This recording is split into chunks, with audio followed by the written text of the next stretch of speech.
Bienvenidos todos a este tercer día del 16º Encuentro de Centros de Cultura. Les agradecemos el continuar con la emisión de esta transmisión. A continuación, se proyectará un spot de un testimonio del matrimonio en diferentes culturas y la nueva normalidad.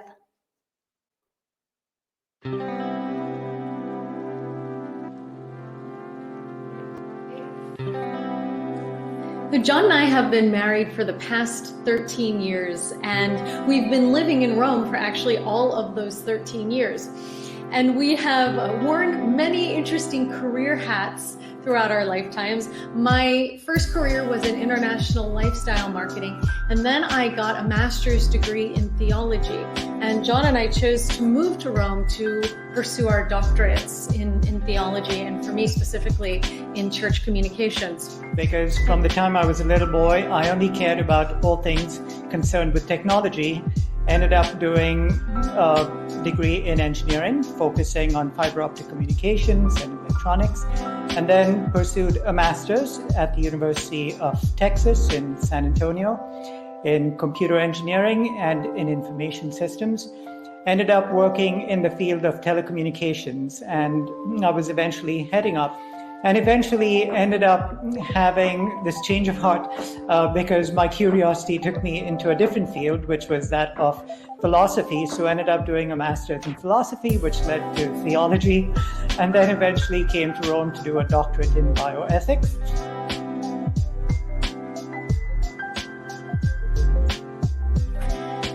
So a very great gift that John and I had was that before we dated, we were friends for 5 years. And what happened then was that one day, John popped a courtship question to me. And it was a bit of a surprise for me because we were such great friends and we were so good at being great friends.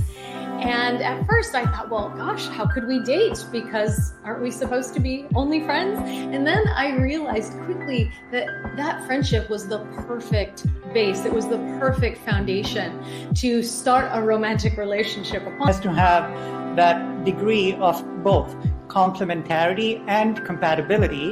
And then the other discovery that what the world and popular psychology tells you, that it's all about you and what you need, and that's fulfilling, and that's how you protect yourself, and that's how you get what's best for you. I realized that it was all upside down, because theologically speaking, we, in the image of God, reflect that most amazing, intricate spirit of the very nature of God, who is Father, Son, and Holy Spirit, which is a mystery, but what is known about the mystery is their very identity. And if we see the identity of the Trinity through the lens of love, it could be the lover, the beloved, and love itself. And so if we apply that to our context of love and how we love one another, whether it's a spouse or someone else, it's that idea of having this outpouring, self-giving love that the Father, Son, and Holy Spirit have. And so if we are in the image and likeness of God, then what is truly good based on our nature and who we are is to be fulfilled when we give of ourselves.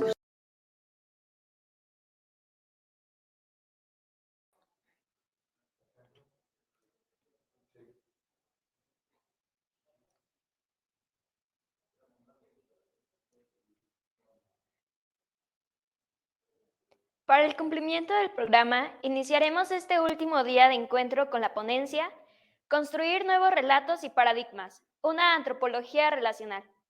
Para ello, agradecemos a Monseñor Melchor Sánchez de Toca por aceptar la invitación. Antes de que inicie su participación, haremos algunos rubros de su trayectoria. Nació en Jaca, España, el 15 de septiembre de 1966. Ordenado sacerdote para la Arquidiócesis de Toledo en 1993.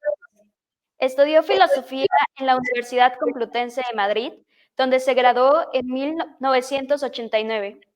Posteriormente, cursó estudios de teología en el Instituto de Estudios Teológicos San Ildefonso de Toledo y en la Pontificia Universidad Gregoriana de Roma, donde obtuvo la licenciatura en Teología Bíblica en 1996. Con especialización en el Nuevo Testamento. Consiguió el doctorado en la misma universidad en 2006 con una tesis sobre el diálogo fe-cultura en el Concilio Vaticano II y su recepción en la Iglesia. Especializado en las implicaciones culturales y pastorales de la cultura científica, ha publicado diversos estudios acerca de historia y filosofía de la ciencia en su relación con la religión y la teología. Ha estudiado también el diálogo entre culturas, tanto en su aspecto bíblico-teológico como pastoral. En 1998 prestó servicio en la Santa Sede en el Consejo Pontificio de la Cultura, encargado del área de lengua española y del diálogo ciencia-fe. En abril de 2004, el Santo Padre lo nombró subsecretario de dicho dicasterio. Ha sido coordinador general del proyecto STOQ, Science, Theology and the Ontological Quest, que consiste en una red de iniciativas de investigación, estudio y divulgación acerca de los principales temas del diálogo entre las ciencias naturales y la fe, con sede en las universidades pontificias romanas. Actualmente se ocupa del sector deporte y cultura. Lo escuchamos atentos, Monseñor Sánchez de Toca. Con una presentación así, la verdad es que yo también estoy deseando escucharme y espero no defraudar las expectativas. Bueno, ahora un poco más en serio, entre los títulos que mencionaron falta uno que para mí es muy importante, que es el de gran amigo de la UPAEP, donde he tenido el privilegio de estar muchas veces compartiendo momentos maravillosos con grandes amigos que tenemos allá. Y quiero dedicar esta ponencia a la memoria de nuestro querido profesor don Manuel Díaz Cid, que fue consultor del Consejo Pontificio de la Cultura, una gran personalidad de la UPAEP, y a los grandes amigos que tengo por allá y que esta pandemia me ha impedido volver a ver de nuevo. Entrando ahora en la materia, tengo que explicar este título que escogí, Nuevos Relatos y Paradigmas, porque en realidad, como verán en el desarrollo, me voy a apartar un poco del tema central de este encuentro, la vocación al amor en los tiempos de la utopía de lo neutro, para explorar unas cuestiones de método, más que de contenido. Es decir, yo quisiera hablarles esta tarde aquí en Roma, acerca del modo en que transmitimos y compartimos nuestras ideas y nuestra visión acerca del amor, de la relación entre el hombre y la mujer, de la diferencia sexual y cómo son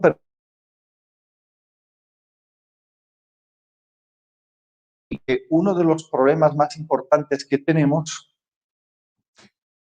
en el debate cultural en el que nos encontramos no es la falta de argumentos para oponer a ideas y teorías contrarias, sino la dificultad para presentarlos de una manera comprensible y cercana, como sucede en otras áreas que son objeto de debate cultural, a veces muy áspero, por ejemplo, la eutanasia, el debate sobre el aborto, la ley de matrimonio homosexual, donde se enfrentan, por un lado, una visión cristiana del hombre y la mujer con una visión secular, muy agresiva a veces.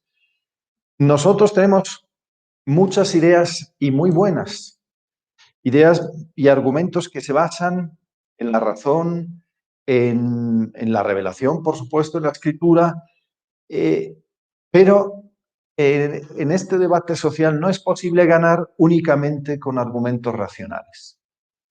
Es necesario tocar los corazones, mover los sentimientos y las emociones. Las sociedades se aglutinan y se mueven en torno a historias, en torno a símbolos, no en torno a ideas. Los argumentos racionales, por muy convincentes que sean, no mueven los corazones. Este es el gran problema. Por eso creo que el gran desafío que enfrentamos es el de la transmisión y la comunicación de nuestro modo de ver y de comprender.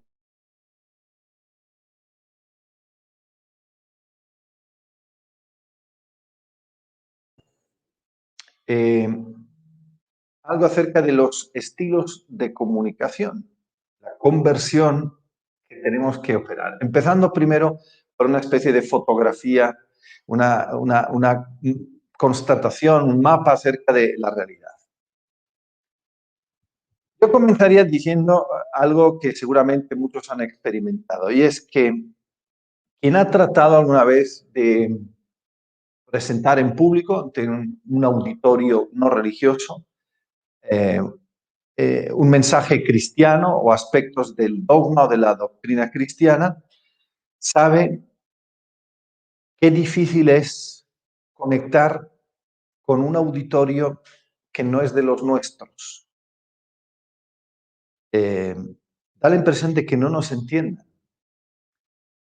También, la verdad, si somos honrados, tenemos que reconocer que muchas veces los mismos fieles que participan habitualmente en nuestras celebraciones no entienden lo que decimos. Hablo por nosotros, los sacerdotes. Y es que muchos cristianos viven en lo que el cardenal Ratzinger llamaba una especie de esquizofrenia cultural. Por una parte, viven inmersos en un mundo, el mundo de la televisión, de las redes sociales, que está transmitiendo continuamente una determinada imagen del mundo. Una imagen del mundo, una imagen de lo que significa ser varón y mujer, de lo que significa vivir en sociedad, un mundo en el que Dios no aparece. Y si hay alguna referencia religiosa es normalmente negativa, ridícula, caricaturesca. Por otra parte, conservan con nuestros fieles, la gente que está a nuestro alrededor, la impronta de la fe cristiana y una visión del mundo, de la formación que recibieron en el catecismo o en la familia. Lo que ocurre es que estos dos mundos, el mundo de las redes sociales, el mundo de la televisión, el mundo de la visión religiosa del mundo, son como extraños, no comunican entre sí. Y bueno, la gente se acostumbra a pasar de un modo religioso, a modo secular, sin tratar de conectarlos, adaptándose a esta especie de esquizofrenia en la que vivimos. Si queremos superar este estado, esta esquizofrenia, lo que tenemos que hacer es un esfuerzo para pensar de nuevo el modo en que comunicamos el mensaje. Buscar nuevos lenguajes, es lo que llamé nuevos relatos y paradigmas con los que llegar a lo que llama el profeta Isaías en el capítulo 66, las islas lejanas que nunca oyeron hablar de mí. La cultura de nuestro tiempo nos impone modificar algunos aspectos fundamentales de nuestra comunicación, al menos en 3 aspectos. Y en este apartado voy a seguir las consideraciones que el secretario del dicasterio, Monseñor Paul Tai, presentó recientemente en una comunicación. 3 aspectos en los que necesitamos revisar y cambiar la manera en que comunicamos y transmitimos. En primer lugar, nuestro estilo de comunicación. Durante siglos, el modo habitual de comunicar y de transmitir un mensaje, tanto en la iglesia como en la escuela o en la universidad, ha sido de tipo vertical y unidireccional, de arriba a abajo. Se predicaba desde el púlpito o desde la cátedra y se impartían enseñanzas que los oyentes acogían más o menos pasivamente. Bueno, hoy esto ha cambiado radicalmente. Hoy, en primer lugar, se discute la existencia del magisterio vertical y superior. Lo que vemos es la difusión horizontal del conocimiento, facilitada enormemente por la tecnología. Las redes sociales son un lugar de interacción, de comunicación. La única autoridad que cuenta aquí es el número de followers que tiene. En el mundo digital, en el mundo del 2.0, la interactividad es fundamental. Si yo coloco un post en mi página Facebook o tuito algo, inmediatamente voy a provocar una reacción. Y muchas de estas reacciones van a ser negativas, enormemente críticas. Algunas eh, son brutales, habrá trolls también, pero habrá también personas sinceramente interesadas, aunque críticas. Provoca una reacción. Si no tomamos en serio a nuestros interlocutores, si no nos exponemos a la posibilidad de ser criticados y seleccionamos solo esos auditorios que a priori ya están convencidos, corremos el riesgo de caer en lo que el Papa Francisco llama la autorreferencialidad. Decía el Papa Francisco en uno de los mensajes para la Jornada Mundial de las Comunicaciones, es necesario entrar en diálogo con los hombres y mujeres de hoy. Este desafío requiere profundidad, naturalmente, atención a la vida, sensibilidad y sobre todo estar convencidos, dice él, que el otro también tiene algo bueno que decir. Esto nos cuesta mucho, hay que reconocerlo. Segundo, medios de comunicación. Mi generación, mucho más la del cardenal Rabasi, venimos de una cultura de libros impresos. Hemos crecido con libros, amamos los libros, los consideramos nuestras posesiones más preciosas. Nuestras bibliotecas están llenas de libros. En cambio, la cultura digital contemporánea es multimedial y privilegia sobre todo la imagen frente al texto escrito. Claro, los textos escritos siguen siendo muy importantes, pero hay que reconocer honradamente que muy poca gente será capaz de leerse la última encíclica del Papa, Fratelli Tutti, bellísima, por cierto, pero que en la edición española de la librería Editrice Vaticana ocupa 200 páginas. ¿Quién tiene tiempo hoy para leer 200 páginas? Se lee menos. Antes en el metro yo veía a la gente con sus libros. Ahora todos están revisando Instagram, TikTok, están chatando. Esto quiere decir que nuestra comunicación necesita también de la imagen, el vídeo, la música, el gesto. Todos conocemos la potencia que tiene la publicidad televisiva. Un clip de apenas 20 segundos, es el tiempo típico de la publicidad televisiva, es capaz de emocionar, de interesar o de suscitar una sonrisa y de atraer, de crear un deseo. Bueno, sin embargo, si miramos a la historia, en el pasado los cristianos fuimos capaces de transmitir el Evangelio de una manera genial a través de imágenes. Algunos ejemplos. El catecismo pictográfico de Pedro de Gante, uno de los primeros misioneros franciscanos en tierras mexicanas, que utilizó imágenes, una especie de jeroglíficos, para enseñar el catecismo a la población indígena. La Biblia Pauperum, la Biblia de los pobres, que es como se llama en Historia del Arte a estos enormes retablos de nuestras iglesias. Pienso, por ejemplo, en el de mi catedral, la Catedral de Toledo, que es un evangelio tallado en madera, en imágenes maravillosas, de una riqueza tremenda, que servían de apoyo para la predicación y la catequesis. Explicando un pasaje del Evangelio, no había más que señalar el cuadro. Ahí ven a Jesús, María Magdalena, la otra María. Los frescos, iglesias cuyas paredes estaban cubiertas de frescos, que eran los apoyos para la predicación. Todos tenemos en la imaginación, en la memoria, la Capilla Sixtina, pero como la Capilla Sixtina hay centenares en ese periodo. Bueno, hoy tenemos que encontrar el modo de volver a utilizar imágenes, arte y música integrados, la multimedialidad, según los cánones estéticos de nuestro tiempo, que son los de la era de YouTube, de TikTok.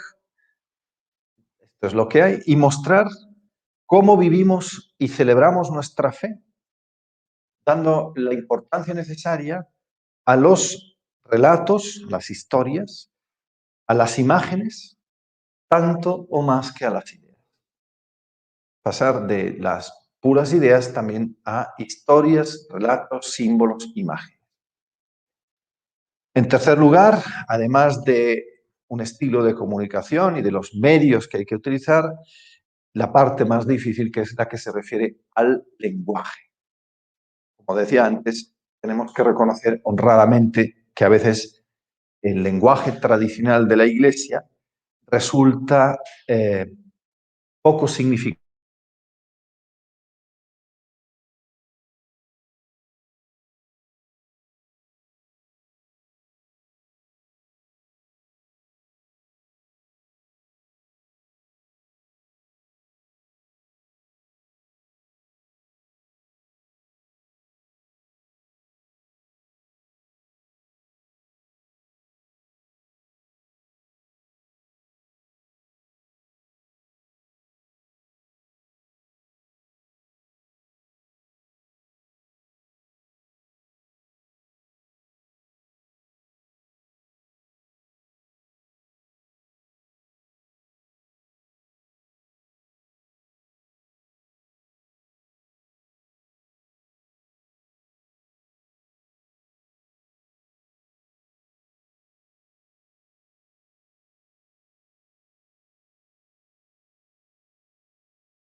Pido disculpas, parece que ha habido una pequeña interrupción.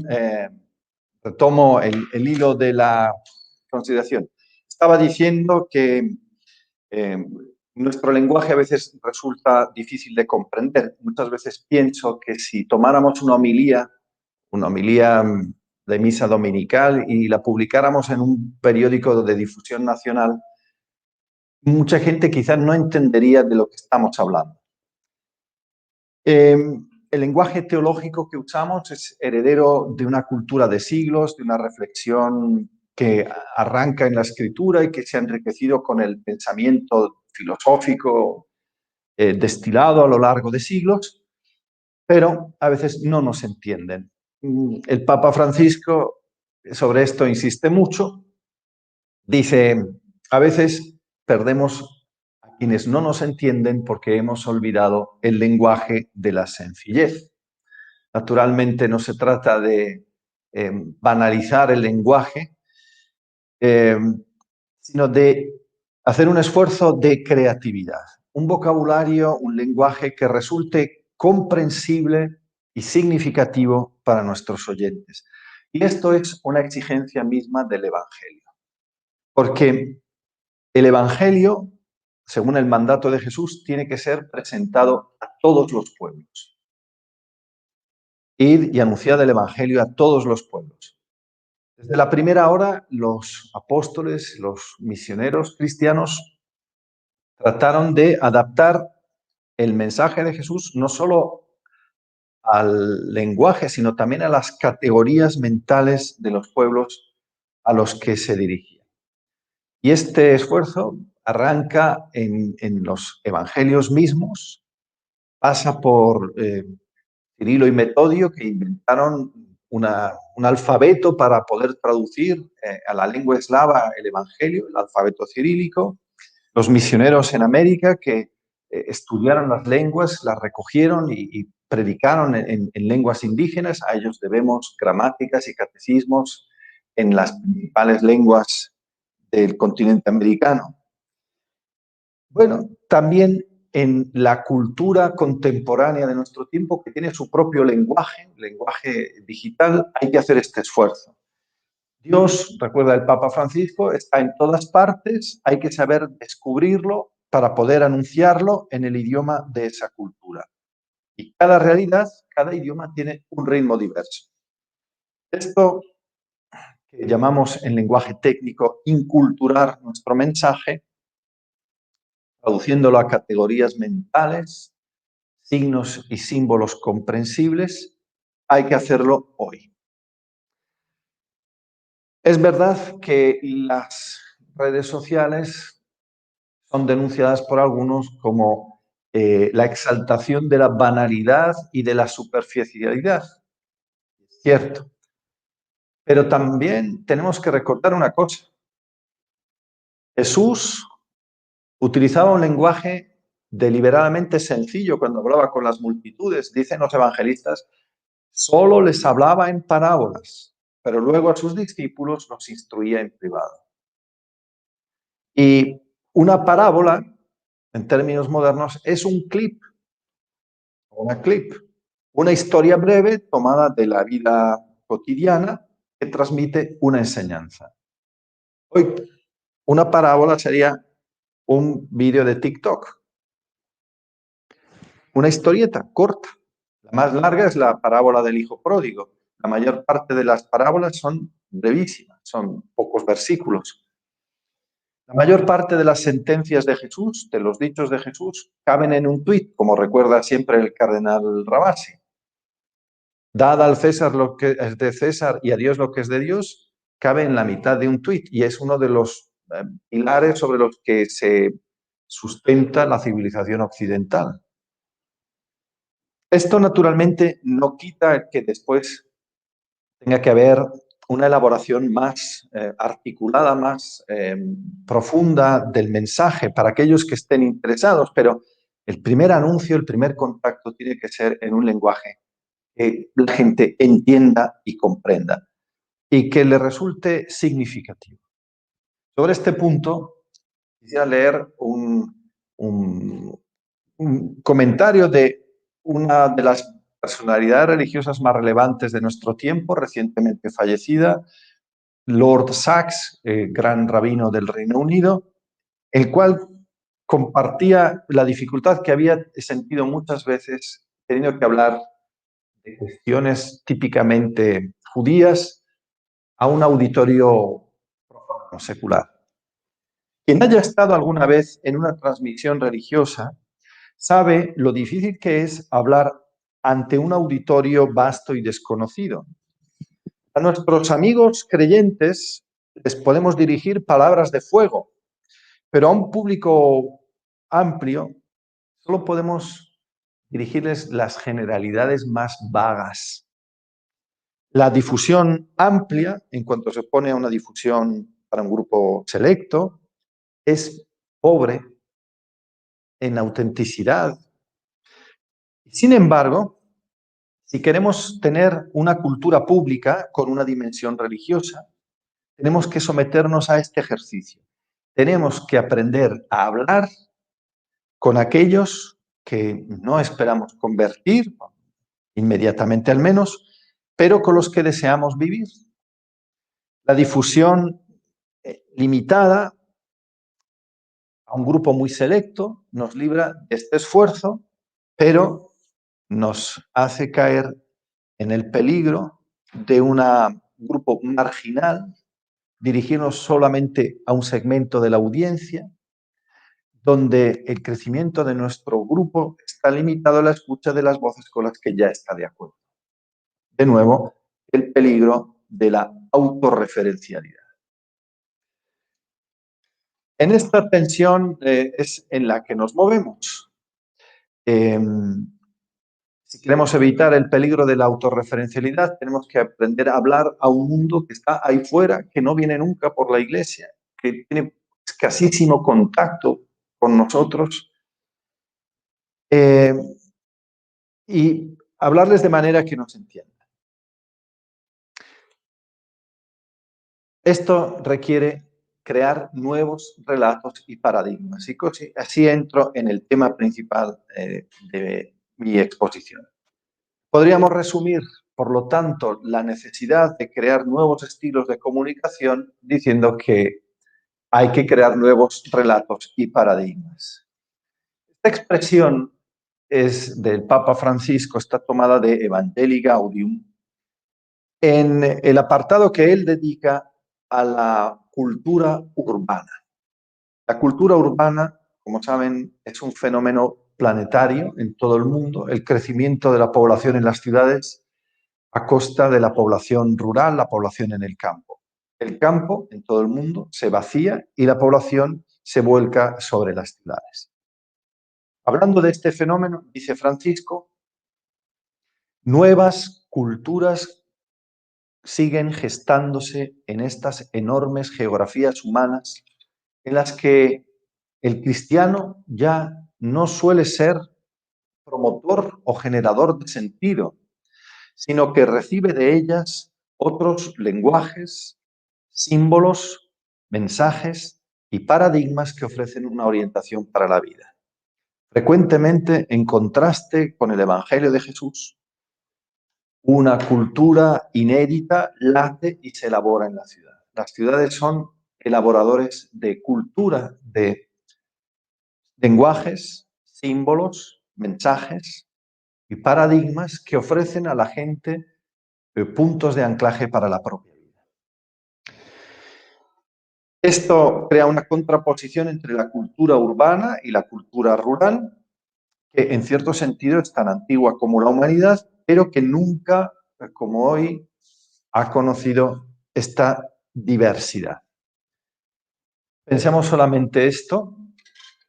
En 1950, solamente el 16% de la población mundial habitaba en las ciudades, en ciudades con más de 100.000 habitantes. En el año 2007, por primera vez, la población urbana ha superado la población rural. Hay más gente hoy que vive en ciudades que en el campo. Las ciudades con más de 1 millón de habitantes son 450 en el mundo y esta lista continúa creciendo. Hay 10 ciudades en el mundo que superan 20 millones de habitantes. Encabeza México DF, seguido de Shanghái, Pekín, Sao Paulo y Mumbai. Ninguna en Europa.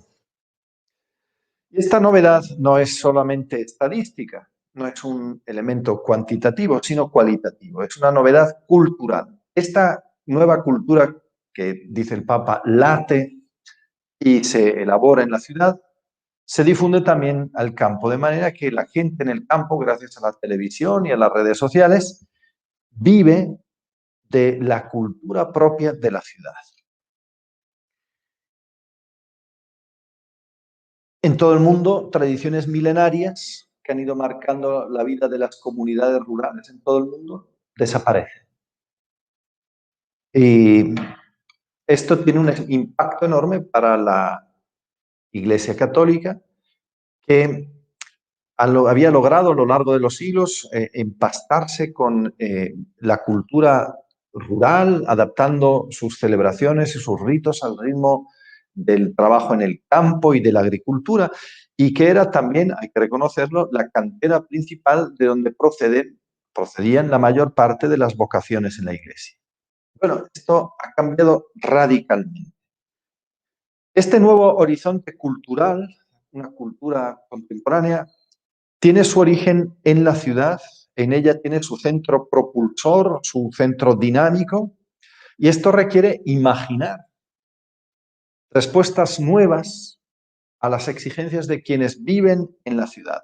El Papa Francisco lo llama nuevos espacios de oración y de comunión, que sean significativos y atractivos, capaces de dar sentido a la vida de los habitantes en las ciudades.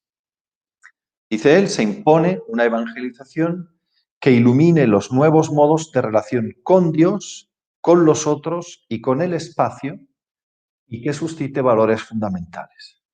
Es decir, traducir a nuevos lenguajes y proponer nuevas formas de relación con Dios que respondan a la imagen de Dios propia de esta cultura urbana.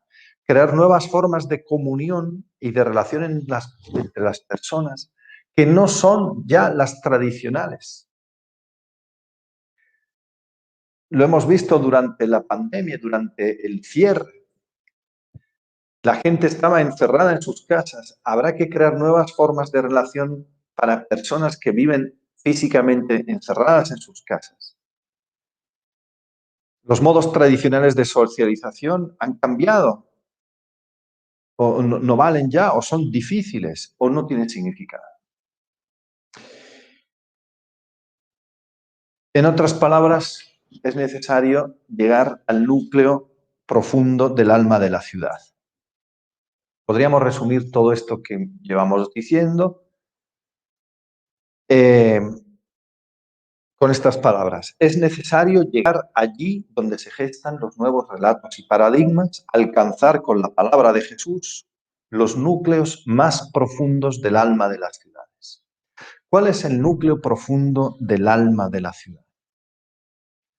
Cuando Francisco habla del alma de la ciudad, se está refiriendo a la cultura en su momento generador. ¿Por qué? Porque toda cultura, en el fondo, es un esfuerzo de acercamiento al misterio del hombre. Y en su núcleo más profundo, toda cultura contiene las grandes preguntas acerca de la existencia humana.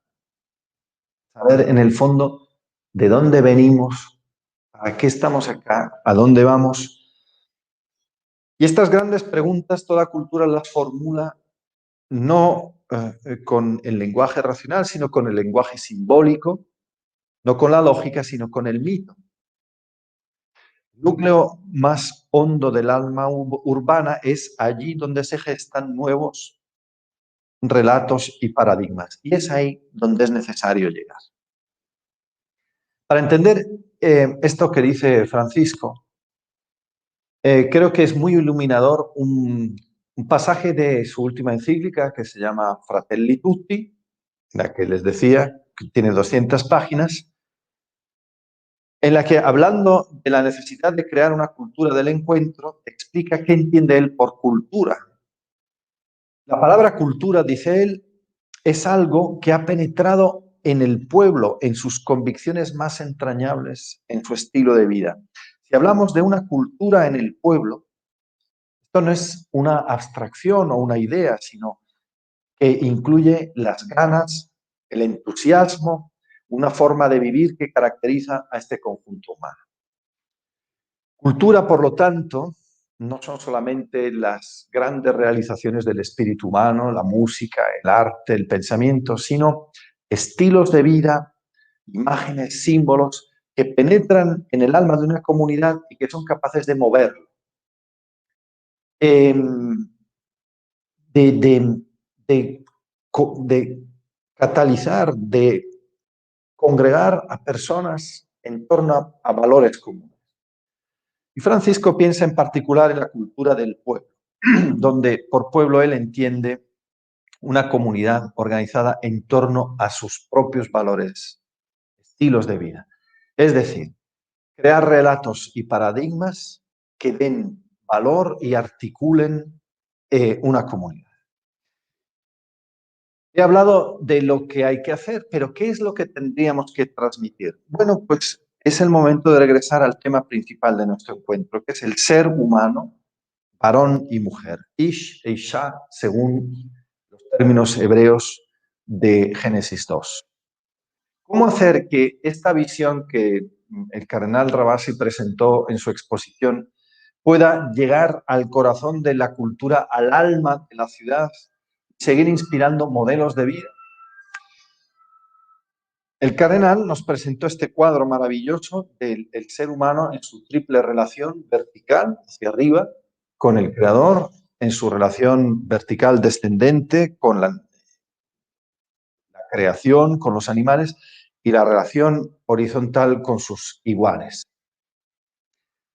Y esto, el libro del Génesis lo ha transmitido no en un tratado filosófico, teológico, sino con una historia, un cuento, un relato. Este relato ha inspirado a generaciones y generaciones y ha dado sentido a la existencia de muchas personas que han basado sobre esta palabra su propia vida. Por eso dejará el hombre a su padre y a su madre, se unirá a su mujer y serán los dos una sola carne. Es un relato que tiene validez permanente porque ha sido inspirado por Dios. Pero es necesario traducirlo ahora en categorías nuevas. Dar lugar a nuevos relatos que cuenten la belleza de la relación entre el varón y la mujer como culmen de la relación de la creación a imagen de Dios. Lo digo de una manera bella, simple y atractiva, tanto cuanto lo ha sido Génesis 2. No se trata de cambiar la palabra de Dios, naturalmente, sino de extenderla, de hacerla crecer y de contarla usando las categorías propias de nuestro tiempo. En otros tiempos, esta tarea de contar las cosas correspondía a la épica, a los grandes romances, a la novela. Hoy, el gran creador de relatos es el cine y las series de televisión. Un fenómeno en expansión, probablemente también gracias al encierro y a las plataformas de difusión. Y no es casualidad que una de las series más vistas con mayor audiencia sea la serie This Is Us, una serie sobre el amor y la familia. Un relato que tiene que ser capaz de contar y de inspirar, muy resumidamente, estas claves. Primero, la relación con el Creador. En el relato de Génesis 2, la relación con el Creador es una relación de dependencia radical y de familiaridad. El ser humano, Adán, es creado del polvo de la tierra, pero mantiene una relación familiar con Dios. Solo cuando se rompe esta relación por el pecado, entra el miedo. Dependencia y familiaridad. Segundo, la relación con el resto de la creación. Es la que introduce al hombre en el reino animal del que él mismo es parte. Necesitamos recordar el valor de la solidaridad del hombre con el resto de la creación, con la pertenencia de nuestra especie humana al conjunto de la creación. Según el relato bíblico, el Señor colocó a Adán, ser humano, en el jardín para que lo cultivase y lo custodiase. Esto se dice en hebreo con dos verbos, abadá y leshamra. Abad es el verbo de trabajar, pero es el verbo también de servir. El hombre tiene que servir a la creación y custodiarla. También en las lenguas latinas, cultivar, culto y cultura son y comparten la misma raíz. El hombre está puesto para servir a la creación, no para servirse de ella como un tirano despótico. Por último, la relación horizontal con un ser semejante a él, esta ayuda semejante, que en hebreo se dice kenegdo, uno que está frente a mí, me complementa, no son los animales. Los animales no pueden satisfacer la necesidad de complementariedad del hombre, no pueden ayudarlo a superar completamente la soledad, aunque es cierto que muchas personas logran superar la soledad gracias a animales domésticos. Este complemento existencial de la persona viene cuando Adán se convierte en Adán y Eva, en hombre y mujer. De manera que dice Adán, esta sí que es carne de mi carne y hueso de mis huesos, a diferencia de los animales que no lo son. Lo que hace exultar a Adán no es la aparición de un compañero, sino de una compañera. Quien lo completa no es el otro, sino la otra, esta otra. Y es esta relación de complementariedad donde se realiza la imagen de Dios, como nos explicó el cardenal Rabasi. Una relación que está abierta a la generatividad y a la fecundidad. Yo creo que es suficiente mostrar la belleza de esta relación peculiar entre el varón y la mujer como el mejor argumento frente a teorías que han separado radicalmente el sexo y la identidad de género. No es que todo sea malo en otras formas de unión, pero no logran realizar la plenitud de complementariedad que existe en la unión y en la entrega total entre el varón y la mujer. Esto es lo que hay que aprender a transmitir hoy con nuevos relatos, con nuevas historias. En toda buena historia hay buenos y malos, los buenos pasan por muchas penalidades, pero ganan siempre al final, y en toda gran historia hay siempre un gran amor. Por eso quiero concluir recordando con Juan Pablo II que el ser humano es un ser para el cual la única dimensión adecuada es el amor. Y este amor alcanza su plenitud en el amor esponsal, en el que se recogen todas las características del amor. El amor de amistad, el amor de afecto, el amor altruismo. Este amor es el que hace que la persona quiera donarse a otra, que renuncie a ser independiente e inalienable. Es un éxtasis, un salir de sí para hallar en los otros un crecimiento en el ser. Y este amor es el que supera infinitamente la biología. Pascal decía, l'homme dépasse infiniment l'homme, el hombre supera infinitamente al hombre, y por eso el punto de partida, que es también el punto de llegada para cualquier estudio sobre el hombre, tiene que partir del amor. Decía Pascal, todos los cuerpos juntos y todos los espíritus juntos y todas sus producciones no valen lo que el más pequeño movimiento de caridad. Esta es de un orden infinitamente más elevado. Muchas gracias.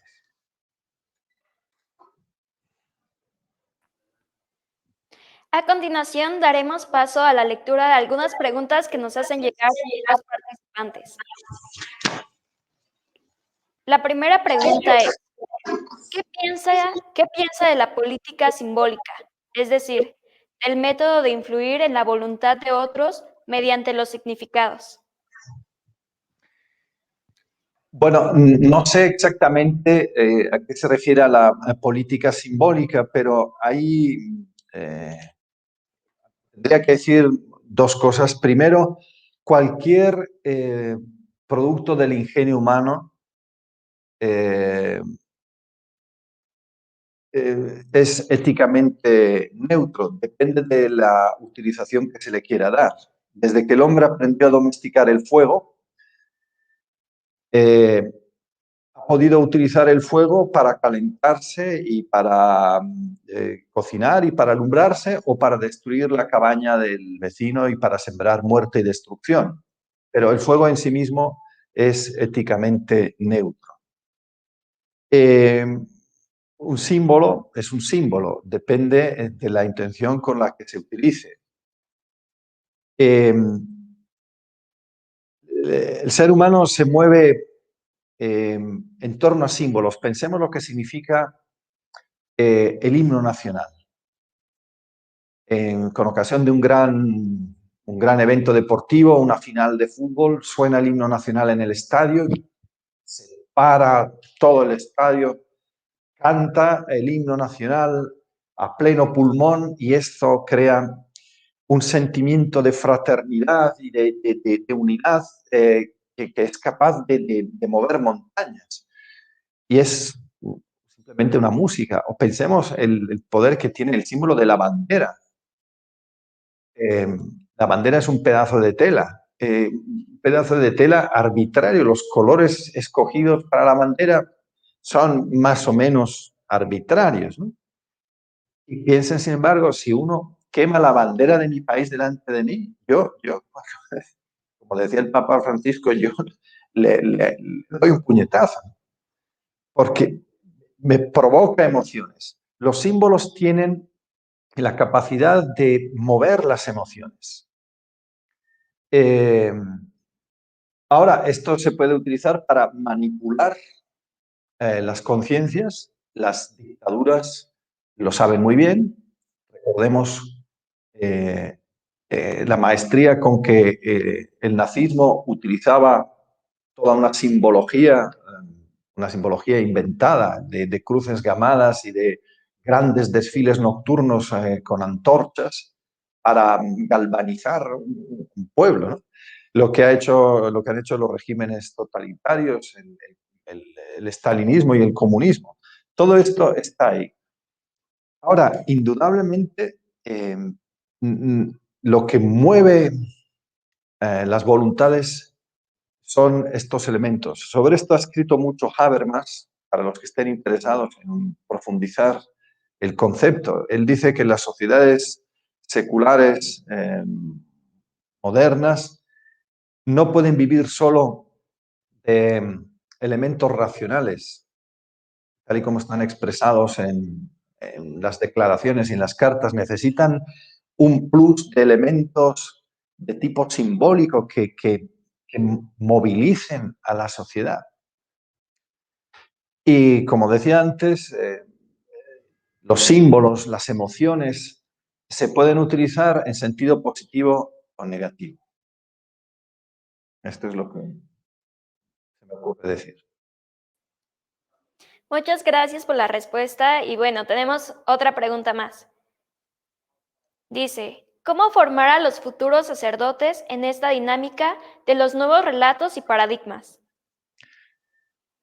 Bueno, a ver, yo no tengo la receta. Si la tuviera, la vendería y me haría famoso. Ahora, podemos aprender mucho de las experiencias del pasado. Esto es indudable. Mencioné en mi intervención experiencias como, por ejemplo, el catecismo pictográfico de Pedro de Gante. Fue un intento de hacer un catecismo a base de imágenes. Bueno, habrá que probar hoy con otras modalidades. Cuando Cirilo y Metodio, que eran dos hermanos griegos formados en la tradición filosófica y cultural griega y en la liturgia bizantina, fueron enviados a predicar a los pueblos eslavos, la condición que puso el príncipe Miroslav, que los había llamado, fue que hablaran de manera que su gente lo entendiera. Y por lo tanto, lo primero que hicieron fue inventar un alfabeto en el que traducir los textos litúrgicos y el Evangelio. Y esto encontró mucha resistencia al principio, tanto en la parte oriental del imperio, en Bizancio, como en la parte occidental, en Roma. Sin embargo, el Papa de aquel tiempo tuvo la clarividencia de entender que ese era el camino y, siendo griegos, apoyó esta iniciativa. Está claro que hoy hace falta una formación no solamente teológica sólida, sino una formación en la cultura digital, que por otra parte los jóvenes traen ya de nacimiento. Yo soy un migrante digital. Los millennials son nativos digitales. Ellos hablan ya el lenguaje digital. Yo soy muy lerdo para manejar Instagram y no lo sé usar bien. Cualquiera de mis sobrinos lo hace con los ojos cerrados. Ellos ya son nativos digitales. Pero en cualquier caso, se trata de ponerse en las zapatillas del otro, tratar de meterse en su mundo y entender qué es lo que resulta significativo para ellos. Hay que hacer un esfuerzo de traducir. Es que hay veces que yo sé que no me entienden. El lenguaje que utilizamos nosotros, tomado de la Escritura, está lleno de términos como gracia, justificación, expiación, redención. Para mucha gente no significa nada, no lo entienden. ¿Cómo explicar y cómo traducirlo? Es un desafío. Y segundo, estamos acostumbrados a un tipo de explicaciones que son explicaciones basadas en un discurso racional, lógico. Hay que aprender a transmitir también con imágenes, sobre todo con historias. La Biblia, en el fondo, es una gran historia, empezando por el Génesis. La creación la cuenta como una historia, una historieta. Una gran historia. Jesús hablaba con historias, contaba historias. Y luego a los discípulos los instruía en privado, pero contaba historias. Bien, tendremos que aprender a hacerlo. Algunos tienen un talento natural, otros somos más torpes. Bueno, hay mucho que aprender. Agradecemos a Monseñor Melchor Sánchez de Toca su participación en el evento. Para concluir con esta apertura del tercer día, regresaremos tras un breve corte con la propuesta social, la familia y la respuesta al cambio en escuelas y trabajos, con el doctor Gregorio Luri.